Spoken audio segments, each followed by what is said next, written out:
Bienvenue sur Le Garou France. J'espère que tout le monde va bien. Je tiens à remercier infiniment tous ceux qui suivent Le Garou France. Et j'en profite avant de commencer dans le vif du sujet pour vous rappeler que mes 2 livres sont disponibles sur Amazon. Homo Lupus, l'histoire du loup-garou, et Loup-garou, la vérité. Vous apprendrez beaucoup de choses. Il y a toutes les réponses aux questions qu'on puisse se poser sur le loup-garou. Voilà. Vous pouvez aussi me contacter à lougaroufrance@gmail.com, lougaroufrance@gmail.com. Et si vous avez un témoignage, si vous avez aussi envie de me commander mes livres directement, comme ça je peux vous faire un petit orthographe, eh bien contactez-moi à cette adresse-là. C'est parti, on entre dans le vif du sujet avec un témoignage très intéressant et récent. Oui, bonjour. Salut, c'est Morgane de Le Garou France. Bien, bonjour à toi, Morgane. Merci beaucoup d'accepter de témoigner pour Le Garou France. Tu as eu affaire à un loup-garou il y a peu de temps. C'était où, quand, comment? Alors, je vais t'expliquer. Alors, j'avère que j'ai une amie qui habite à Roquefort-les-Pins et moi j'habite à Gonfaron, dans le Var. Donc, je me suis rendu à quelques reprises chez elle et c'est avéré que lundi, je devais aller la voir le matin et j'avais pas de véhicule. Je me suis dit, bon, je vais prendre ma moto ancienne. J'ai une moto qui a 66 ans, une 175 moto bécane, et je vais y aller par le bord de route. Je suis parti de Gonfaron à 6 heures du matin, j'ai été jusqu'à Fréjus-Saint-Raphaël, puis après je suis remonté par le bord de mer de Saint-Raphaël jusqu'à Cannes, et de Cannes, doucement, je remonte jusqu'à Roquefort-les-Pins. C'était une belle balade, il n'y a rien à dire. Arrivé chez elle, je passe un moment, et à 12h15, je pars. Je sors de chez elle, de chez elle jusqu'à Roquefort-les-Pins, on va dire qu'il y a à peu près 3 km. On arrive à un rond-point, donc sur la droite, on rentre dans la petite municipalité de Roquefort-les-Pins. Puis en continuant plus droit, on descend vers Valbonne. Mais après ce rond-point, si tu veux, à 1 km 5, tu as la jardinerie de l'English Garden. Moi, je me suis arrêté à environ 1200 mètres avant cette jardinerie. Donc, je pose ma moto contre un arbre et je m'éloigne d'environ 6 mètres, si tu veux. Et j'avais envie d'uriner. Donc, je commence à uriner. Je regarde un peu à droite, je regarde un peu à gauche. Mais 15-20 secondes pour uriner, hein, Et immédiatement, j'ai mon regard sur ma droite, on va dire sur mes 2 heures, qui est attiré par quelque chose d'absolument incroyable. Il faut le voir, faut le croire. Je vois 2 gros yeux avec le haut d'une tête noir, mais noir. C'était un noir sombre, terne, avec un poil terne, des yeux orange comme la braise, des yeux qui clignotaient, une tête qui bougeait. Là, immédiatement, j'ai compris que j'avais affaire à un loup-garou. J'ai mon sang qui s'est glacé de la tête aux pieds. Mais comme j'ai compris que c'était quelque chose qui n'attaquait pas l'homme, si tu veux, donc j'ai réussi à ralentir un peu ma respiration, à me calmer, et je suis resté sur place avec l'intention de le regarder quand même. Donc, je faisais mine que je m'en foutais de lui. Je regardais un peu à droite, je regardais un peu à gauche, je le regardais, il me regardait, il était calme. À chaque fois qu'une voiture passait, sa tête tournait un petit peu sur sa gauche, puis il revenait sur sa droite, un peu sur moi. Il avait des yeux, mais c'est des yeux, je te jure, il te saisissait. Cette couleur orange, c'est impossible que ce soit ne serait-ce que 2 canettes d'orangina accrochées sur des gros broussailles, parce qu'il était caché derrière un énorme broussaille, tu vois. Donc c'était quand même un broussaille relativement important. Et quand je le regardais, son regard était à quelque chose près, à peu près à la même hauteur que moi. Donc au bout, moi j'ai traîné, tu vois, j'ai volontairement traîné 1 minute, 1 minute et demie. Et de là, bon, j'ai quand même senti le besoin de partir. Ce machin, cette bête, ça s'est resté très calme. Il était là, me regardait. Et à chaque fois que je le regardais, je voyais qu'il clignait des yeux. Il était à combien de mètres de toi? 25 mètres. Alors c'est très simple. Quand je suis reparti, je suis rentré à la maison. Le lendemain, j'ai voulu retourner. Je me suis fait prêter le véhicule par mon voisin. J'ai quand même fait 110 kilomètres. Et je me suis arrêté à Valbonne. À Valbonne, j'ai voulu acheter des pommes parce que dans un de tes reportages, si tu veux, j'avais entendu dire que ça aimait bien les pommes. Et moi, ma tête, je me suis dit, tiens, je vais y acheter 5 pommes. Et je suis allé jusqu'à l'endroit où il était. Mais je me suis arrêté beaucoup avant. Moi, je me suis arrêté à peu près 600 mètres plus bas. Donc, j'ai commencé à marcher. J'ai vu que quand même, toute cette zone-là, sur, on va dire, 600 mètres et 20-25 mètres de large, c'était quand même labouré par les sangliers. On voit qu'il y a quand même beaucoup d'animaux. Hein. Donc, je suis remonté. Je suis allé à ce gros buisson pour voir si peut-être j'avais pas vu, c'était pas une hallucination. Il y avait absolument rien. Hein. Il y avait absolument rien. Mais rien du tout. Je voyais qu'il y avait des traces par terre de sangliers. Mais ça pouvait pas être un sanglier parce que derrière ce gros buisson, ça descendait un peu, tu vois, d'environ 50 centimètres, très légèrement. Donc, on peut supposer que si cette chose, elle était debout, ça devait faire au moins 2 mètres de haut, hein. Enfin, facile, hein. Oui. Tu vois. Je vois pas, donc, à partir de là, bon, je me suis dit, bon, écoute, voilà, tu vas poser les pommes. J'ai mis les pommes à peu près 1,70 m au-dessus du buisson sur une grosse branche en forme de V. Et je suis parti en me disant, bon, ce que je vais faire, c'est que je vais déjà me poser la question de savoir si je vais contacter Morgane, parce que moi, je te connais que depuis 15 jours. Mmh. Ça fait 15 jours que je regarde tes reportages, mais va te douter, toi, qu'un gars qui découvre ta chaîne, qui découvre ce que tu fais, va se retrouver face à cette situation au bout de 15 jours. C'est quand même fort de café, quoi. Il faut avaler, quoi. Oui. Et comment tu as su discerner directement que c'était un loup-garou et que tu n'avais rien à craindre? Alors, ce sont tes reportages. Ça fait 15 jours, je me suis laissé prendre par tous les sujets que tu as fait. J'ai trouvé intéressant, j'ai trouvé le personnage intéressant, j'ai bien aimé. Et au fur et à mesure que je regardais un peu tes reportages, si tu veux, bon, je me suis rendu compte que tous les attaques de ce loup-garou, c'était très, très, très rare. En fait, il n'attaquait pas l'homme, d'après ce que tu dis. Et qu'est-ce que tu veux que je te dise d'autre? Ce qui m'a le plus choqué, c'est que j'étais loin, moi, d'imaginer que j'allais voir ça.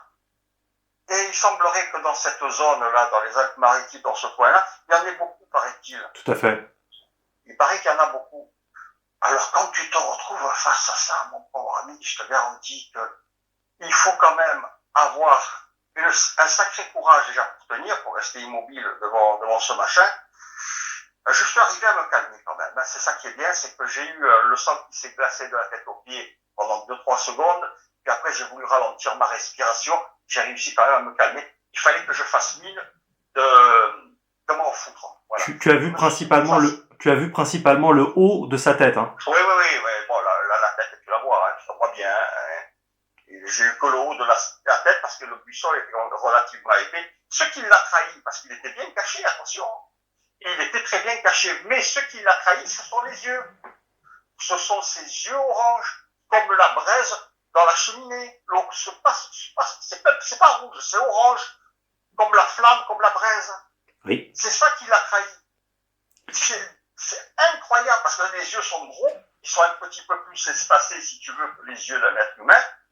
Mais tu vois que ce sont quand même des yeux qui te regardent. Il y a effectivement des yeux orange qui tirent parfois vers le rouge ou qui parfois tirent vers le jaune, ça dépend, mais oui, tout à fait, oui, c'est très impressionnant. Oui. Ah, c'est très impressionnant. Hein.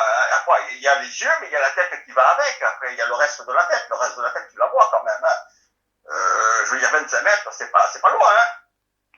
C'est pas loin. Mais moi, quand j'y suis retourné, j'ai bien regardé. J'ai regardé le sol, voir si je trouvais des empreintes. Mais bon, si tu veux, les empreintes, il n'y avait pas d'empreintes parce que c'était labouré par le sanglier. Donc, il y a quand même beaucoup de sangliers. Mais ça ne pouvait pas être un sanglier parce que ce genre, si ça avait été un sanglier, tu aurais pas vu des yeux comme ça et puis ça aurait été beaucoup plus bas. Une histoire de quoi, 60 Bien sûr. Non, mais de toute façon, les sangliers n'ont pas de reflet dans les yeux. Non, il était quelle heure Il était exactement 12h30 ce lundi-là. Midi, donc tu veux dire minuit et demi? Midi et demi. Ah d'accord, il faisait jour. Ah, il faisait jour, hein, il faisait une belle journée, c'est ça qui est incroyable. Oui. Il faisait jour, hein. Ouais. Alors je sais pas si ça sort la nuit, si ça sort que le jour. Je Ça sais pas sort si parfois le regardez jour, ça. bien que ce soit des animaux nocturnes, ça sort parfois le jour, oui, oui. Je sais pas, mais là, on aurait dit qu'il était là, caché, à regarder les voitures passer, voilà, tout simplement. Voilà l'impression que ça m'a donné. Voilà. Est-ce que tu as pensé à prendre ton téléphone pour prendre une vidéo? Alors, oui, effectivement, mais bon, déjà, d'une, il était dans la sacoche de la moto. La sacoche de la moto, elle est fermée avec 3 sangles.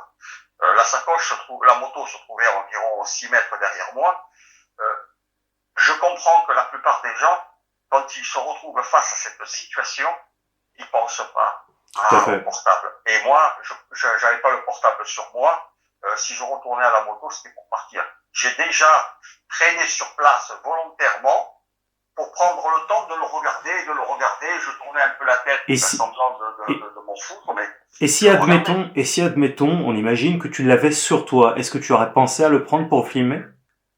ah oui, oui, oui, oui, oui, oui. Si je l'avais dans la poche, j'aurais fait mine de rien et j'aurais commencé à filmer. D'abord, j'aurais filmé en faisant semblant, moi, de filmer sur la gauche pour aller sur sa droite et là, après, j'aurais zoomé. Je dis la vérité.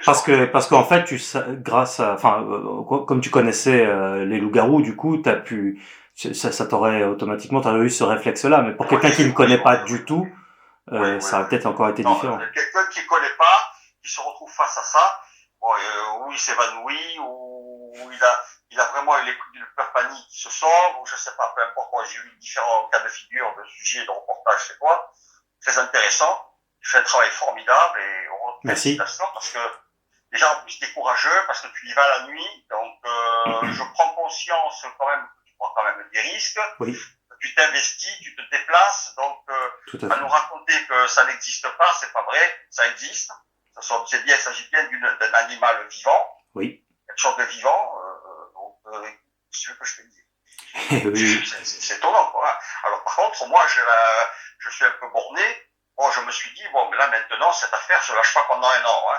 Ce que je vais faire, je vais acheter des caméras de chasse. J'ai fermement l'intention d'y retourner. Je vais en prendre 3. Et sur une période d'un an, là, je vais essayer de suivre ce truc. Là. Je veux savoir, il faut que je le revoie. Hein. Même ton enquête dans ton coin, voilà, ta petite chasse personnelle, c'est bien. Voilà. Pour moi, ça a été quand même. Il y a un avant et un après hein, quand tu es confronté à ce genre de situation. Absolument. Hein. Voilà. Alors il y a beaucoup de gens qui, bon, quand ils se retrouvent face à cette situation, bon, ils n'ont plus jamais envie de revoir ce genre de bête. Mais moi, j'ai envie de, je veux pouvoir. Je veux comprendre. C'est fabuleux. Hein. Moi, j'ai vu la moitié de la tête quand même. Donc, je veux quand même avoir des images. Donc, je vais investir dans 3 caméras. Ça vaut entre 80 et 100 euros. Oui.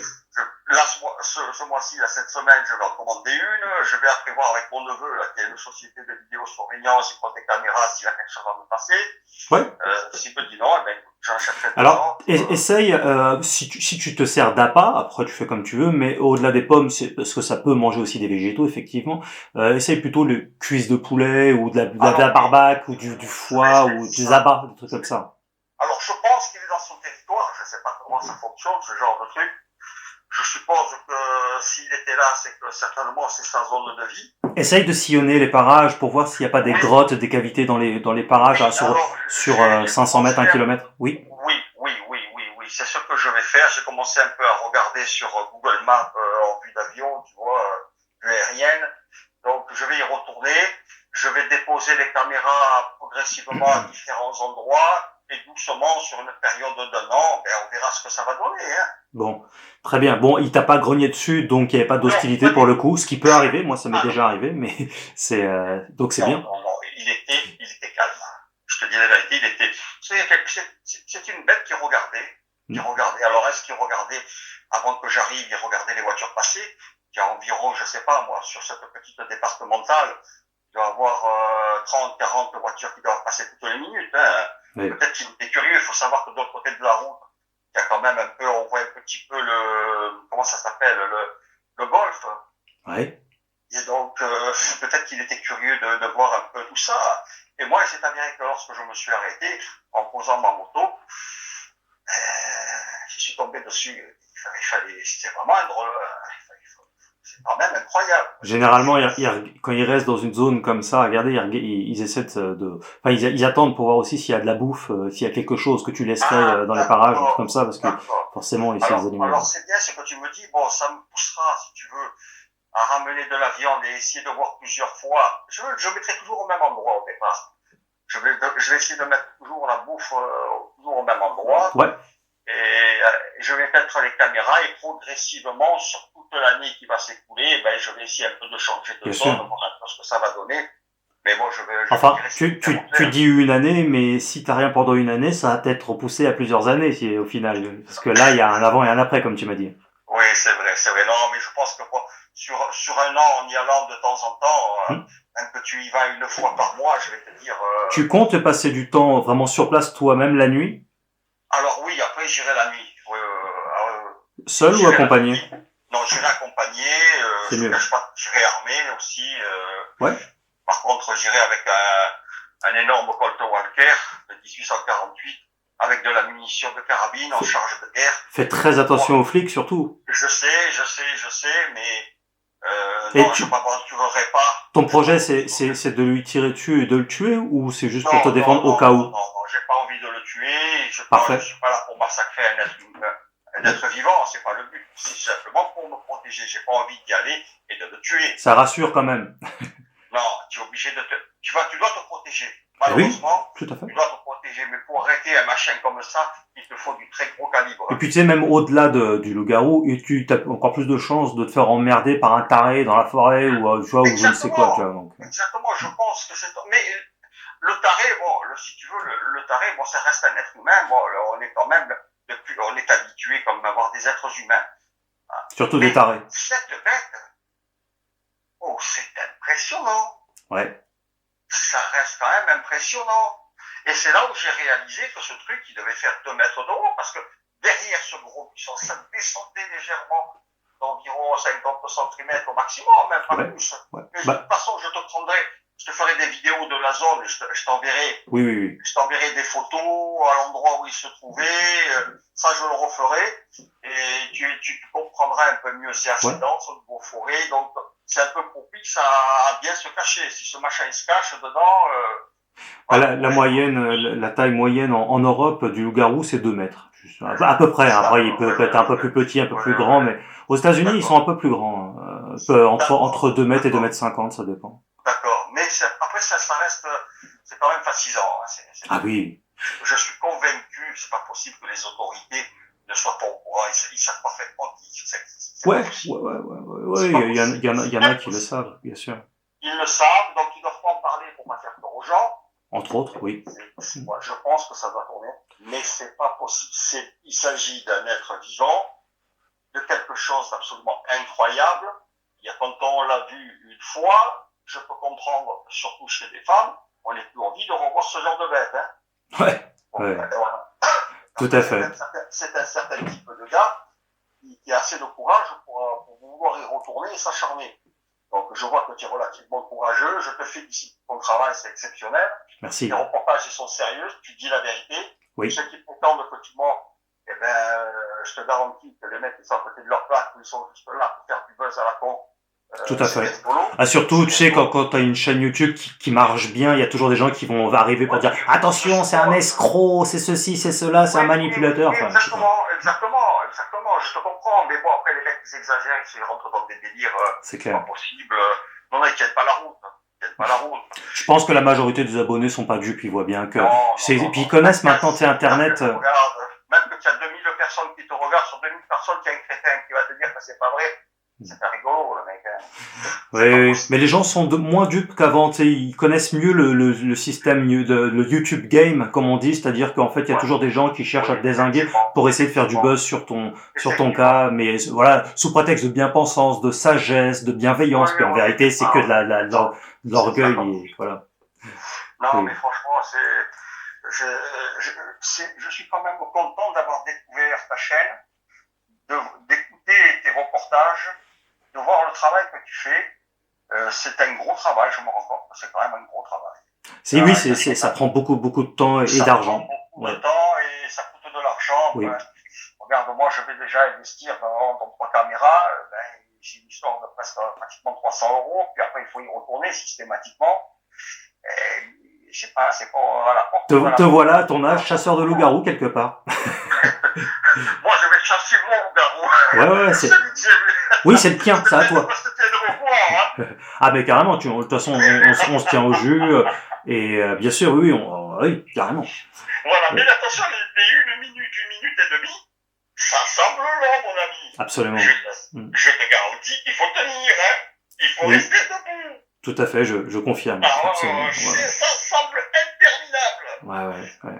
Mais ça reste quand même une expérience incroyable, c'est unique. Hein. J'espère que tu en vivras d'autres comme ça. En tout cas, tu vas te donner les moyens, tu vas provoquer la chance. C'est celui-là qui m'intéresse, c'est celui-là. Donc celui-là, là, il faut que j'y tombe dessus une deuxième fois. Je vais chercher, et j'arrive pas à la faire. Après, je sais que pas loin de chez moi, là, jusqu'à environ 70 km, il y a quand même le ballon de la citerne, si j'ai bien compris, il y en aurait un là-bas, à Oriol. Oui. J'avais fait un reportage. Tout à fait. Ça c'est une autre paire de manches. Moi, je vais m'en tenir au mien, là-bas, qui est à Roquefort-les-Pins. Et, écoute, voilà, je pense que Très bien. Et oui, c'est très bien. Tu vois, c'est court mais intense, comme je dis souvent. On se tient au jus?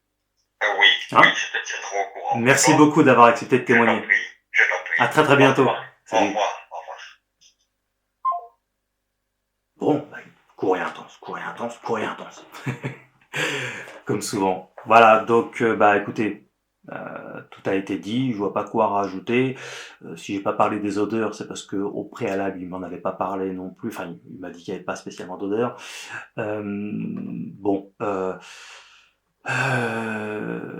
C'est vraiment super qu'il y ait, déjà des personnes qui ouvrent leur esprit, qui font preuve d'humilité, qui se rendent compte qu'effectivement, on ne sait pas tout de cette terre-là, loin de là, qu'effectivement les autorités, en tout cas certaines autorités, sont au courant de ce type de l'existence de ce type d'animaux-là, mais parce qu'il y a une multitude qu'on ne connaît pas, hein, et comme je dis souvent, la science met pas les moyens dans les loups-garous, quoi. Ça ne rapporterait rien. C'est pas un business en vérité. Ce qui est un business et ce qui rapporte et ce dans quoi ils mettent beaucoup de pognon, c'est l'intelligence artificielle pour les temps à venir, pour avoir un super contrôle sur la population, avec évidemment de belles apparences, hein, de bonté d'âme pour aider le peuple, évidemment, mais en fait ce sera pour un super contrôle. Donc ça marche bien, il y a du pognon là-dedans, il y a du pognon dans la guerre. La guerre, alors, il y a du pognon sans problème, hein. Là il n'y a pas de crise, là. Et les laboratoires pharmaceutiques, si vous voyez ce que je veux dire. Donc c'est pour cette raison que vous n'en entendez évidemment pas parler, à part par quelqu'un comme moi, en fait. Je veux dire, sinon, c'est normal de pas en entendre parler, ça rapporte rien, il n'y a pas de business à faire. À la limite, ça ferait même plus peur aux gens qu'autre chose, parce que vous savez, les gens sont dans loup-garou, cinéma, bête sanguinaire qui veut assoiffé de sang, qui veut tuer tout le monde. Alors qu'évidemment, les attaques de loup-garou sont extrêmement rares, comme les loups, puisque c'est un loup, c'est une espèce de loup, plus précisément, que j'ai donc baptisé, et je suis le précurseur, et je dois dire que j'en suis fier, l'Homo lupus, c'est-à-dire loup hominidé, loup-garou. Voilà, donc puisque c'est un animal préhistorique. Vraiment, lisez mes livres, au-delà des vidéos, c'est très complémentaire, et vous allez apprendre beaucoup de choses si ce n'est pas déjà fait. Tous les liens sont dans la description. Merci beaucoup pour votre soutien, un petit like qui fait super plaisir.